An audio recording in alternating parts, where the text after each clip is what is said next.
Yeah, YouTubers, Tasman here, bringing you another episode of Fantasy Grounds Unity from the ground up. And in this episode, we are going to jump in head first into the deep end in learning how to convert a adventure that's only in PDF form into a Fantasy Grounds format using all the little bells and whistles and tools and features that they give us. So to begin with, and in the last episode, if you haven't seen it, we did the mapping. We went over line of sight. We went over the FX, like Blizzard and stuff like that. We went over... Wait, did we do all that in one episode? I think we did. We went over the walls, the terrain, the secret doors, the doors, all that fun stuff. So if you haven't checked out that video, definitely check out that one, because that is one thing a lot of people actually want Unity for, is for the automatic line of sight and the shading and the lighting and stuff like that. I'm gonna die here. All right, so in this one, what we're gonna do, and like I said, we're not actually gonna do the full adventure. Ooh, hiccup. The full adventure. We're actually only going to kind of work on a certain part that contains the majority of the features that we want to use. I'm going to hiccup a lot now. So anyway, what we, like I said, what we're going to do is work on the actual... Great, now I have the hiccups. I usually don't have very many hiccups, so I'm going to try and power through. All right, so we're going to work on the white well. I do have the PDF up on the side. I can't actually have it up at the same time while you're looking at it and this, but normally, just to kind of keep the formatting the same, I will do that. So the first thing I do is you want to go into the story, and we want to be in this one. We need to go back to images and maps and make sure we're in the right one. There we go. We can go ahead and unshare that. So your story is going to be basically it's the mortar that holds everything together. It's where all your table of contents and everything are, that, you know, has all your components for your story. It'll have, you know, the pages that have the links to the encounters, the maps, the quests, the treasures or the parcels, the different tables and things like that. So if we're looking at this, and I'm actually going to pull this guy back over here just for a minute. Usually what I'll do is I give credit to everyone that's doing their stuff here, but I will stick in, maybe after the author's part, I'll stick in a little part that say converted by or something, converted to Fantasy Grounds by, and then I'll put my name in there, because hey, I did the work. It's not that I'm selling it or anything like that, but you know, if you are creating your own, or you're converting one for someone, you might want a little bit of credit yourself. So I guess I don't know why I put it in there, because I'm the only one that gets to use it. So as you can see, the very first part is like the introduction. We have the adventure background, and we have these big headings like the adventure hook, the Fetterbond calls, and those are usually what I use for my pages, for individual pages. So the first one that we had here, and we're just going to create the blank pages. We're not going to add a whole lot to it other than just showing you some of the basics. So we're going to skip the main page. We'll pretend we already did that. And then the first one we'll actually do is called the introduction. So until I actually get into the story, I usually use kind of a zero, I don't know what you'd call it. You can see it right here. So I use 0A, 0, 0A, 00B, and there's the introduction, 00C. And you'll see here that, you know, I just kind of follow the same thing. Here you can actually see, where did I put, oh, there it is, converted to FGU by Tasman. So you can do it however you want, but I like to have it, if I do the 00 and 05, and then if there's components within, like if there was more to Federbund calls, I would do 01A, 01B, 01C, or you could do 00 or 01.1, 01.2, 01.3, or 01.01 in case, you know, it goes higher than 10. So that's all up to you. Do it however you want. Do it whatever makes sense to you. And then let's go back up here to ours. So to add components, all you have to do is click on the add minus button down here to edit, and then click a plus, and this will create a new story element. So this story element, as I said, we're going to call introduction, and I'm just going to do 01, maybe 00 or something like that, and we'll call it introduction. So we have the introduction. If we come into our paper here, we actually see here's the introduction. If I look at the thing, introduction goes until we see a heading called running the adventure. So what I would do is I would come here from welcome, and I would go down until I see running the adventure, adjusting the adventure. So there's running the adventure, and I just copy that, or I'd cut it. Generally I cut it so that I know what I have, but in this case I'm just going to copy it, and then I just come in here, and I can't right click, but I'm going to hit Control V. Now you'll notice this sticks in lots of extra spaces, which is fine. But what we want to do is basically just go between each of these, and that has a big one, we're just going to hit delete once, and then we'll get into the formatting.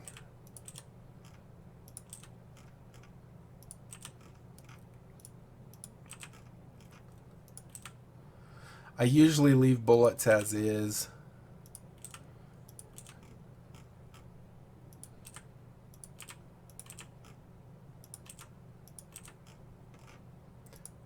Adventure League. So some of your default things you have for formatting is you have bold and italics, and they're really easy to do. There might be other ones, but those are the main ones. Let me just scroll up here. So we have introduction. If you look right here, we have introduction, which we already did. The white well looks like it's in italics, and then we have this adventure is designed for 3 to 7 first to fourth level characters and is optimized for 5 third level characters. So what we want to do is we first have the white well right here, and so we're going to highlight that, and then we're going to press Control and I for italics, and you'll see it changes. Then we have this section down here that says what it's optimized for. Oh, whoops, that's the wrong one. Here it is. So this is optimized for third to level characters, and Control B will make it bold. Now then we have, as you notice here, we have the little D&D Adventure League, right? So to do that, what you can do is you can just click on the line, because this will just do the until it gets to the next paragraph, basically. So we can right click on this and we'll see a paragraph tool. Now inside here we have the option of body text, which you're looking at. We have heading text, which will kind of, if you look up at introduction, it's similar to that. It's larger and it's red. We have chat text. This is the stuff that you can click on and it goes to the chat frame. We have lists, which is your bulleted items. We have link, which is creating a link such as these guys right here. Generally for links, you'll just drag it from wherever the source is and have this be the destination. Then we have table, which is probably the most complex component here, but still not terribly bad. So this one, the D&D Adventures League, is actually a heading, or at least I'm treating it as heading. So I just click on heading, and there you go. So now you'll see right here we have the D&D Adventures League, and we kind of did that same thing right here. This right here technically is a link, and you can actually set it up as a link. I don't really care about that. I usually will just make it italicized, make it stand out a little bit. Some other things is you might see, let's see if I see any of it in here.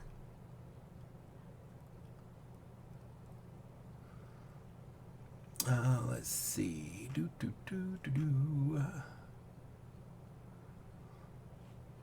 I think that's good. So the next thing is preparing the adventure. So this is also a heading. So we're going to go ahead and click on that, and click on heading. So as you can see, it's pretty simple. Now we get to these right here, and these are your bullet points. If I told it to do a bullet point here, make it a list, you'll see it actually has 2 bullet points now, and I don't like that. So I go ahead and just delete that. And you can actually do that before you actually create the bullet point. Now one thing you'll notice, the bullet point's created here, and then there's a carriage return or a space here. When you create a new bullet point under another bullet point, it actually flushes it up. So if we go here, you'll actually see it went right up against it. So I will usually just hit backspace twice, right click, paragraph, that, backspace twice, right click, paragraph, list, backspace twice, paragraph, list, and then let's see, is before you play, yep, before you play at the table is another heading. So we'll just go ahead and click there, click on heading, and there you go. Then we have another mini list here. So we'll click on that, back, paragraph, list, back, paragraph, list, paragraph, list, and this one, paragraph, list. So there we go. Now we have that. If we keep going down, we do see that here in the original PDF, right here, it actually does this part in italicizes. So you would actually find that and go ahead and make that italics in your thing here. So we go here, right here, the D&D Adventures League Players Guide, and remember it's Control I for italics, Control B for bold. So we can do that. Then we come down, it looks like the next one is a heading, and it's adjusting your adventure. Now if you really wanted, you could actually turn each of these headings into another one. So we'd have 00 introduction, then maybe the D&D Adventure League would be 00.01, 00.02. It's all up to you. This is completely however you see it. Now we have adjusting the adventure. Let's go ahead and do that. Go ahead and make a heading. And this actually looks a little weird to me. Why is that? I must not have got this part quite right, because it's got lots of extra spaces in it. So if you don't have that right, you can always do it here. Not a big deal. Whoops, I clicked on the, that's a big deal, clicking on the little scroll bar. It's very sensitive. Let's see, so required, that's a comma. Let's go ahead and put it on the, whoops, on the other side, space, delete. And we could hit end, space, delete, and end, space, delete.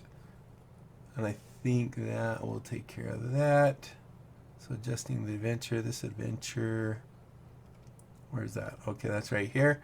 So then it looks like that, hit end, space, delete.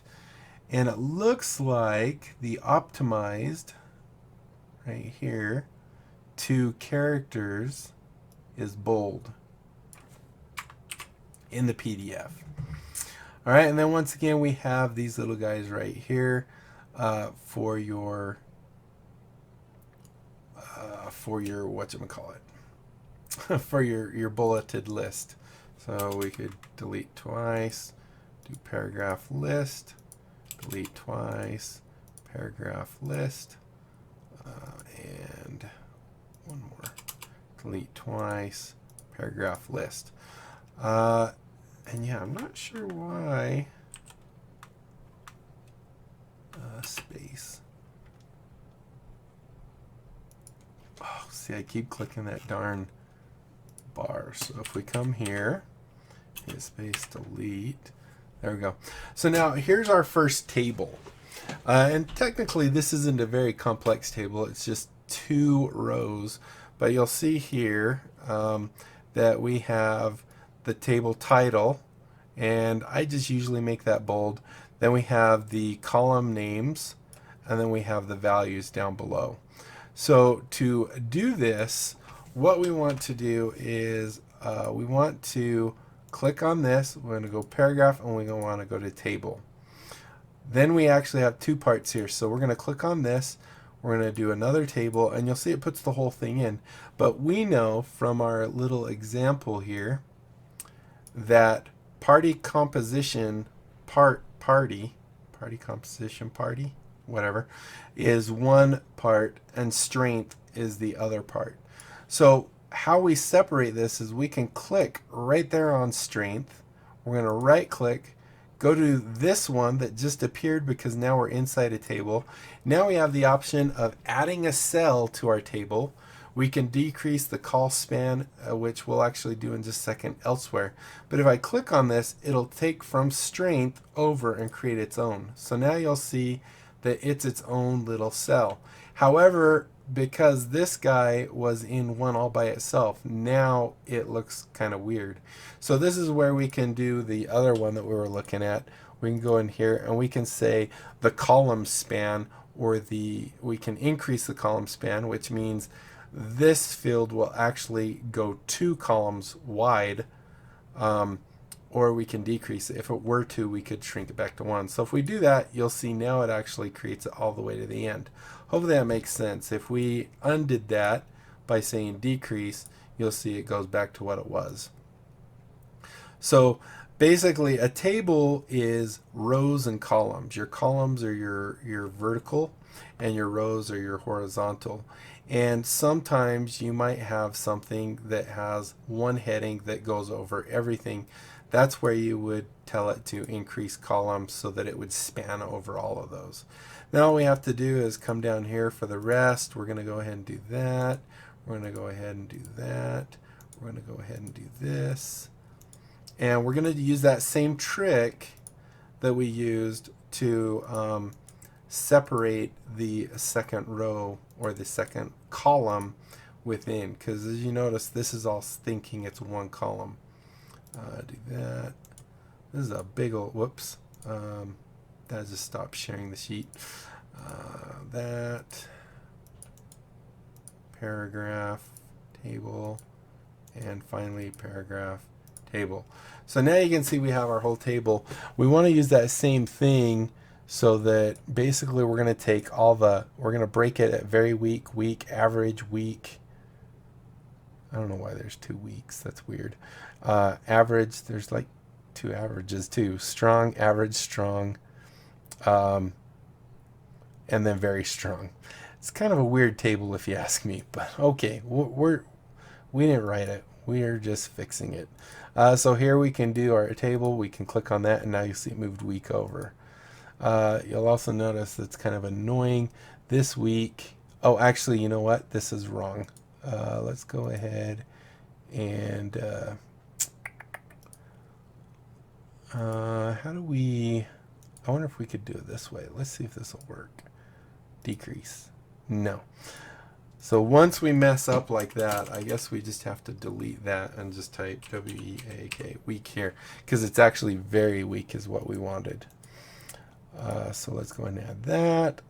This is weak. This is the weak one. Add that.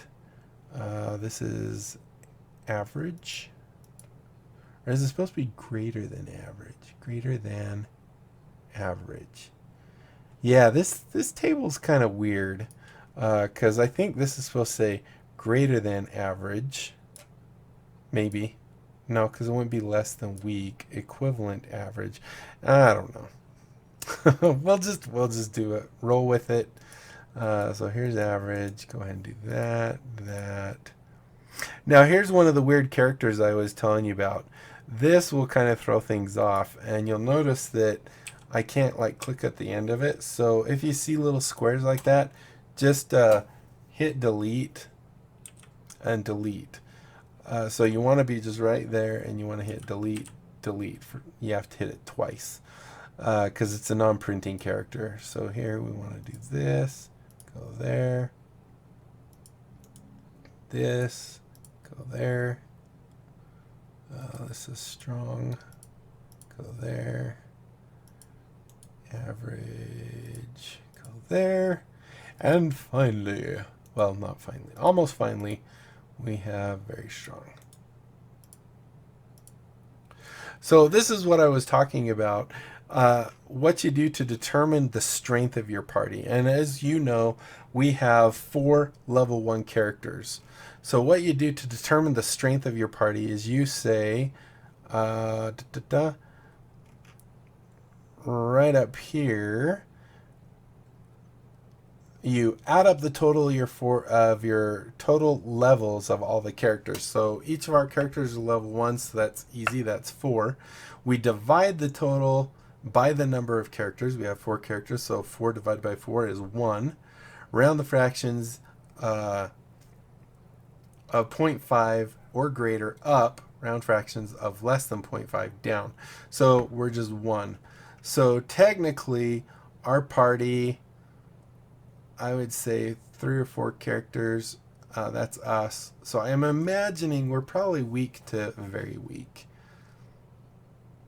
And like I said, I think this table is kind of messed up in the PDF, but because I think they usually have more information in them that make it a little nicer. So 3 to 4 characters, we're going to pretend we're weak to very weak, and that's how we're going to kind of scale this adventure because we are all level 1.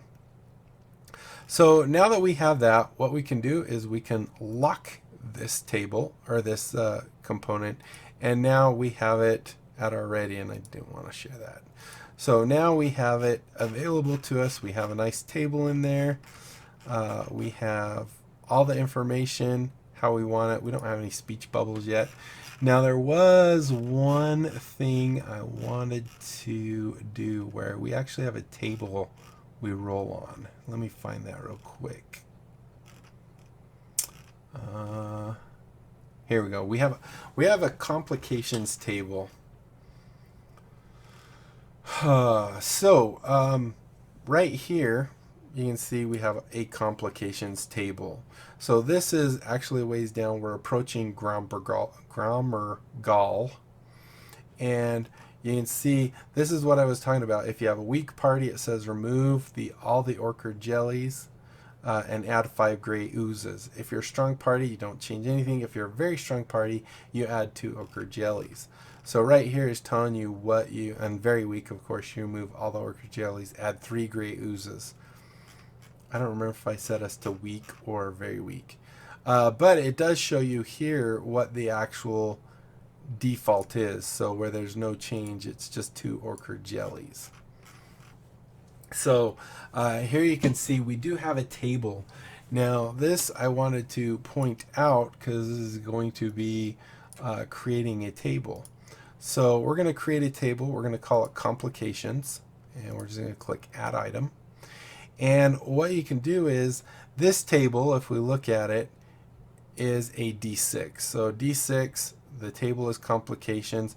Now you can have more complex tables as well. Tables that call tables, tables that, you know, generate story elements and stuff like that, encounters. But this one's actually pretty simple. It's just a 6-sided die. So what we want to do is drag a 6-sided die right into there, and now it says 1d6. Our label for this was complications, complications, like that. So what we want to do is come in here and we can add. So if we had multiple columns, we could add that. We can add rows by simply clicking on this. We can delete columns if we add too many. So this is like if you had multiple columns for the one item, you could actually set that up. So we want a D6, so it's going to be a total of 6 boxes, and then we can close it. Let's go ahead and we'll say if you roll a 1, and then if we click on this, it'll actually jump to the bottom because it sorts it. So we'll do a 1 there. Maybe we'll do 2, and then it sorts it 2, 3 to 3. Now if we didn't, like if we only wanted like 2 things, we could say 1, 2, 3.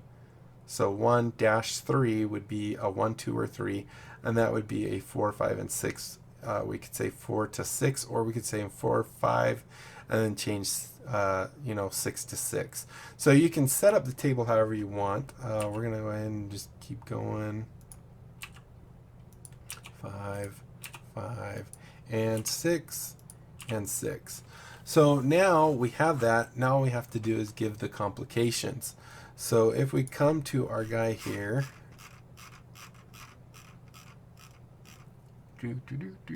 here's approaching. So here's our complications. This is for a 1, Control C, and we just paste that right there, like that. Then we can do, we call this complications. complications, complications. If we do 2, we grab this one, C and V. 3 is this one. 1, 2, 3, V. 4,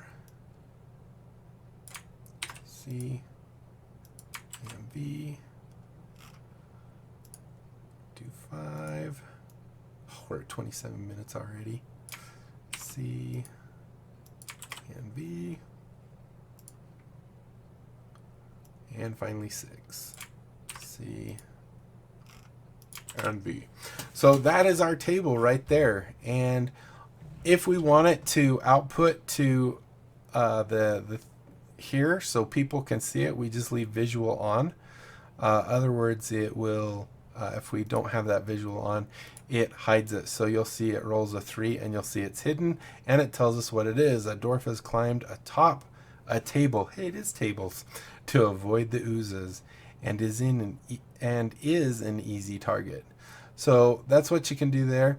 If you wanted bonuses, you could stick them on there. This is where the output is. So you could output to chat like we did there. If we did it visually, if we did visual, you'll see that it'll actually put it where people can see it. You can also put it so it creates a story element by it. You can create a parcel, so you could actually have something in here that generates a parcel. You can have it generate an encounter, or once again, you can have it go to chat. So there is our table.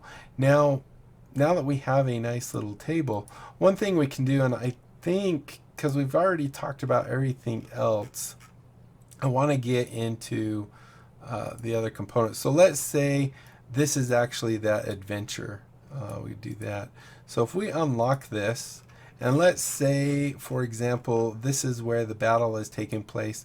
If we come in here and maybe just hit a couple enters, what we can do is we can just drag this table from there to here, and now you'll see that it's within our story. So we can actually close that, and as we're telling the story or the adventure, when we get to this point, we just click on that and it pulls up our table, and we can just simply roll and maybe make it so they can't see it, and then we can tell them what just happened with a complication. So you can do the same thing with your encounters. A lot of times, like if this were an encounter, and we have, let's say, for example, let's just stick right here a bunch of stuff. I'm going to grab stuff. Oh, by the way, one other thing. If you ever drop this on accident, like you're moving it and it moves up there and then like, oh crap, I can't get it. If you move to the very edge, this is considered a non-text area. You can actually re-grab it. Very handy. Lots of times I do that where I get that lost, and it took me a little while to figure out that it's hard to do it on this side because you have this icon appear, but over here you have this little column of free space, I guess. So what you would do, for example, let's say with our map, you know, this is our map here. You could say, okay, so you're closing in and you see, you know, you can have a picture of the gray ooze that they're going to find. So you could say you come up and you see a little encampment, which is the map. There's what look like stone, but it's kind of gooey and it's moving around. You could tell them that it's doing stuff. And then I guess we're just going to have to go into the ones I've already... Well, we're at 30 minutes already. Dang it. You can... Let's just do it. Let's just say this. So we'll go to my one down here, White Well. And you could say, okay, and there happens to be some gray oozes. Or instead, actually, we don't want to do that. Oh, I just copied it again. I'm so good at copying things. Actually, what we want is, for example, the encounter. So we have the encounter at the White Well, which is approaching Namergal, like that. And we also have, you know, if you win the encounter, there is, which one is it? I think it's Orbix, this guy. He'll give you some. So you can keep adding these little links in here to make it so the story comes together.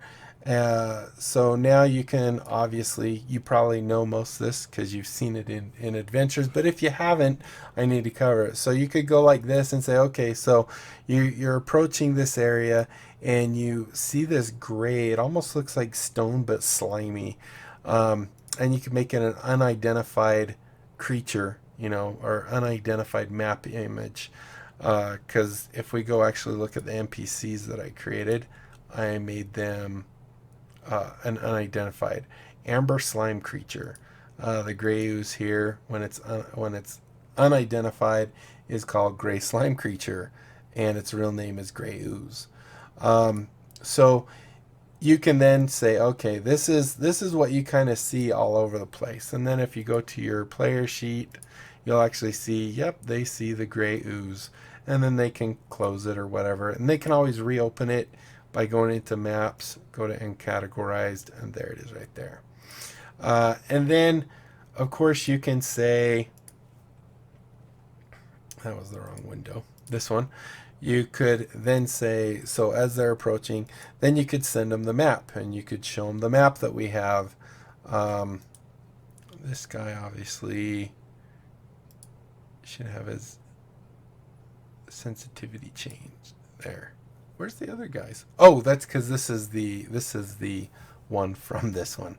And then you actually have the encounter. So, for example, with this, we could say, although this is going to be on the other map. So we could actually place the counter. So we've created our tokens that we showed, and then this is what they are from our NPC. And then you click on it and it will apply it to the actual thing. So you can actually have all these things, and then when all said and done, there's Arbic's gift. He basically gives 1 potion of healing, and you just drag that into the parcels. Like I said before, we don't need to get way into this part. If we go look, you can actually see I have everything already created under this White Well one. Whoops, this White Well one. So you can see I have all the images here like we already looked at, and like NPCs. NPC creation's really easy. You just look at the information here, And I just kind of sorted up. So here's a gray ooze. You can see gray ooze, medium ooze, unaligned, armor class is 8. And you just replicate that information. If we click on plus here, you'll see that it has all the same information. This is identified name, this is unidentified name, this is size, so this would be the, what was a large? Gray ooze. So this would be medium, this would be ooze, this would be unaligned. Armor class right here is 8. So you change that to 8. If it's natural armor or whatever kind of armor, leather, you would put in parentheses right here. Hit points, this is the average. So 22 is the average. Or if you wanted to really do it, you could do the 3d8 plus 9, making it so what is 3d8? 8, 24 plus 9, 33. So, you know, it could have insane. Its speed, usually I'll just grab the 10 feet and then I'll also grab the climb so that it says, because you don't need speed twice. Then you just add in the different modifiers, 12, 6, 16, 10, so on and so forth. If there's any skills, you add those. Resistance, you add that to damage resistance. Condition immunities, you add that to there. And then you add, you know, the down here the traits, which is amorphous, corrosive metal, and false appearance. Then you have the actions, which are these guys down here. This is its actual attacking. It has a pseudopod, so that would be the name, and then this would be the information. Neat thing about Fantasy Grounds is it automatically parses. If we go into here and add this, like if we go to pseudopod, give it its name, copy, come here, hit Control V to paste, and then if we add this chunk right here, C and V, it automatically parses it. So here you can see it automatically knows that it's melee weapon, attack +3 to hit. It knows that damage is either 4 or 1d6 plus 1, and it's bludgeoning damage, plus it also does some acid damage. So it automatically knows what dice to roll based off of the parsing of this. Then you can also read and see that let's see, if it's non-magical metal armor, it's partially corroded and takes a permanent and cumulative -1 penalty to its AC. It offers it offers. The armor is destroyed if the penalty is reduces its AC to 10. So if it gets the AC down to 10, then that piece of armor is actually destroyed. So you can create your creatures like that. And then I don't know, it's right here is the one we just did, new personality. So that's creating your NPCs. Parcels, encounters. Encounters are kind of the same. What you'd want to do is pull up an NPC. And let's say we create a new encounter. So we just click here, click the plus. And here what you do is you would give it a name, say, and you would simply come in here and tell it what the encounter is. So we have my encounter. It's going to have maybe one black pudding, which is kind of the boss. He's going to be hostile. So we want to make him red. And then maybe 3 Gary Oozes. Now this obviously would be really hard to beat because he's kind of a boss. Now if we go in here to where we had our CCC1. So if we pull up, say, our image right here, and we want to add these guys. So this is an encounter. Now, right now, we don't know the CR level. We can just click refresh and we can see it's a CR5. So a CR5 for first level characters, they're going to get their clocks cleaned. So we could always change this to 0 and get rid of him. These gray oozes are also hostile. But what you want to do then is create your thing. So we could say the gray ooze is in here, you know, they fight him, and we don't actually have a grid on this one, I don't think. Other words, or is this a large creature? I think it's a large creature. And then we could say that out here, yeah, it's a large creature. We have our other oozes. Now, when we share this map with our player, who is that? Oh, that's the skeleton. So if we share this map with our player, they will not see any of these things because their default state will be invisible. So if I even close this map and then reopen it, we won't see them ourselves. Whoops, that's not the map. This one. We won't even see, or actually I guess we do. But you'll notice they are all invisible. And what this little check means in the encounter is that they are added to a map. If I click on this, this adds the encounter to the combat tracker and activates the ones on the map, links them basically up to the combat tracker. So here we can see we have one hostile mob on the combat tracker. If we click on this, we'll see now it will take a minute, but it added all those guys to the combat tracker, and now you'll see they actually have health bars on them and everything. So if we bring Mercy here, she will, if we go set these guys, I believe, to make sensitive, visibility sensitivity or whatever it was called. Now, if we, we got to share the map. Dang it. Share. And now she should be able to share it. Let's go into play mode. Okay, we're in play mode, so we're good. So here you can see she's able to see this ooze. The thing is on the combat tracker, she cannot see him. So you kind of have to keep track of when they can see him. At least now you do. Probably later on they'll fix it so that it'll automatically enable visibility. But as you can see, gray slime creature number 2 is here, but not on the combat tracker. So what I would have to do as GM is go here and find gray ooze number 2 and change his visibility to visible. And now he'll actually be on the combat tracker as well as where she can see. And as she moves around, I think that was the only one I set to visible with the visibility. She'll be able to see other creatures and get her clock cleaned, as we stated before. These doors are still open because I never closed them. Wasn't there a door here? Oh, she can open this door because it's just a door. She can't actually open and close these items. That's all up to the GM. So I think we're at 42 minutes. I think that pretty much covers the creation. I know we didn't do it quite in depth. We didn't go piece by piece, but I think we covered the gist of everything. And it's pretty much all just adding the links. So I think in the next episode what we'll do is go ahead and try and play piece by piece our adventure and see how it goes. Now, I haven't really read this adventure, so I don't know it. That would definitely be a good thing for the GM to do. Hopefully I'll get a chance to read it. Let's go ahead and delete. Oops.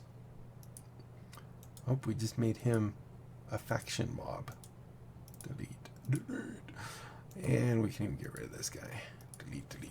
So, hopefully you guys enjoyed this. Hopefully it makes sense. It's really not way too complex. It's just time consuming to create an actual adventure. And if you're doing it from scratch, from your head and everything, just get all your stuff together. Create maybe a notepad type of file that has everything the way you want it. You can separate it however you want, and then you can just start throwing it together and just dragging, dropping, changing these to bulleted lists, change tables so that they look like tables, and then actual rollable tables you can create in the tables section. Now there's more that we probably will go over on some of these other things a little later, maybe after we do the adventure, on advanced things like creating tables that actually call other tables, or creating tables that, we could actually create an encounter thing that will say, okay, whatever the size of the party is, plus a D4 is how many mobs we use. I don't know if you could do it in there. Like we could say 3. Does that? No, that doesn't work there. But there is a way that you can actually do that. I just got to remember where it is. I think it's I think if you go into encounters, it's the random encounter up here. So you click random, wait 20 minutes for it to load, and then you can create a new one here. So we could do this. Actually, let's go ahead and go inside. We don't actually have one. We'll just put it in categorized. So you can do this, and you can actually say other information. So you can add your encounter here. You could say add the ochre jelly, and this is where you can actually say something. So you could do the 1d6. We could say it's on the wiki. I can't remember the actual thing, but I think it's like P. So RTY maybe plus, oh, not equals, plus, and then you could do like 1d4, something like that. And then when you are ready to do it, you just click generate, and it will create a mob encounter that's random as far as how many creatures and things like that. And you can also, link everything together. It's really nice. They did a really good job, but that's also in the previous version. Most everything that we've seen is actually in the previous version, minus like line of sight, the advanced die rolling options, and like doing color drawing and stuff like that. So now I'm going to call it good. Like I said before, if you enjoyed, be sure to leave a thumbs up down below. Helps me tremendously on YouTube. Aside from that, comment, like, subscribe, click on the little notification bell so you're notified whenever I upload a new video. And follow me on Twitter. Check out my Discord and my other channels.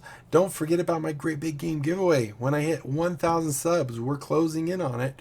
But when I hit 1,000 subs, I'm giving away 57 Steam games and a copy of Fantasy Grounds Classic Fantasy Grounds Standard Classic Edition. So not the Unity one, but the Classic. And I think that's it. Until next time, I'll be seeing you later. Bye.